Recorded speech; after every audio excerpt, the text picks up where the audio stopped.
The villain himself, the arch nemesis, also the CEO of Robinhood, took to the stage this weekend at the Robinhood IPO Roadshow. Now, what is a roadshow? Roadshow is basically like a rich people cookout where they invite super duper rich people over and they show them their successful business and then they let them know about their new ideas and hopefully enticing new investments. Vladimir and other Robinhood managers announced that the Robinhood shares will be available to us little guys in the public Thursday, July 29th.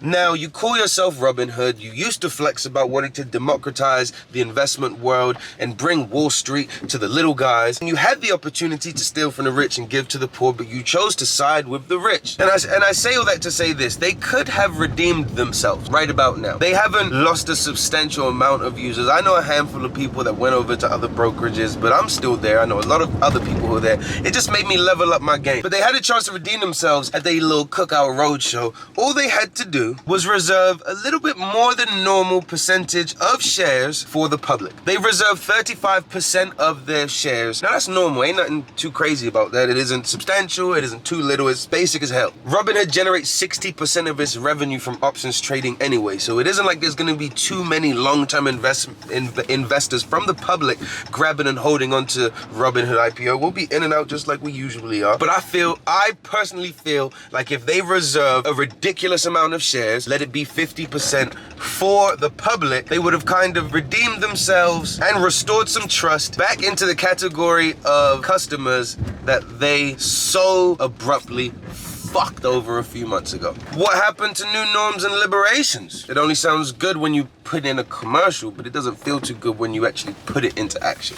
That's why we live in the world we live in, but that's a whole nother YouTube video for a whole nother page. So for those who don't really understand, let me break it down to you like this after I completely kill this parking job because I'm nice like that. All right, so let me break it down to you what that really means. That means if there's 1 million shares available, 350,000 of them shares go to the public. Let's say 250,000 goes to Mr. Burns, another 250,000 goes to Batman, 150 goes to a homie hedge fund. Ultimately, that's 3 entities that control the price of Robinhood. Now, will it only be 1 million shares? Will it only be 3 entities? Absolutely not. But I'm breaking it down for you guys so that it's a little easier to comprehend. Again, this is normal. But what isn't normal are the tens of millions of new and uneducated investors with a passion to get into the investment game and a passion to win and see a change in their wealth. But there are these older guys who can manipulate certain parts of the game to make sure that we never win. And then when we think we have someone like Robinhood to come along and save the day with all the power and all the connects, the platforms and the backing, they usually just do this. I kind of feel as though this IPO should have been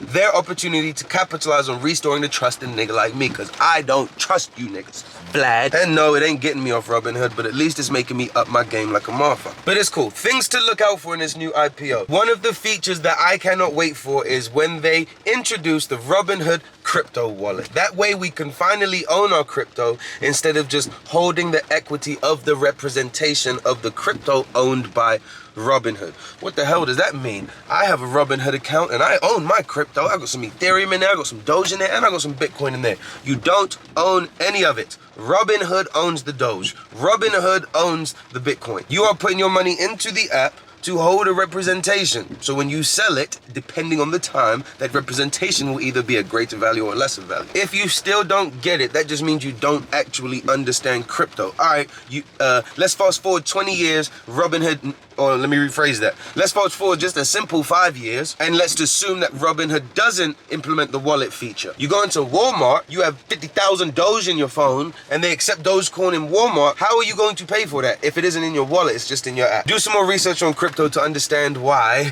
in Robinhood you don't actually own your crypto. They are also tickling the balls of the idea of retirement funds in things such as Roths and IRAs. Hopefully they make a separate tab within the app for that, because excuse me, I don't think we should normalize looking at the dollar value of our retirement fund every day, especially if we plan on investing into it for decades. I don't know, my retirement fund used to be a shoebox before it was Robinhood, so I don't know. Do you guys check your Fidelity retirement accounts every day? Like every day? I'm all for the retirement plans within Robinhood and you being able to invest in IRAs and Roths yourself. Usually we'd have to give the money to someone, a brokerage or an investment firm, and they would do it for you and they would take a percentage for themselves. Over time, you would get a little, you know, instead of getting 2% from the bank, you might get 12% from your investment bank. But if you do it yourself, you get the whole 30, 40, 50, 60%. So I'm all about the self-empowerment. I'm more about liberating yourself than Robinhood. I guess that's a step towards making short-term investors long-term investors, or at least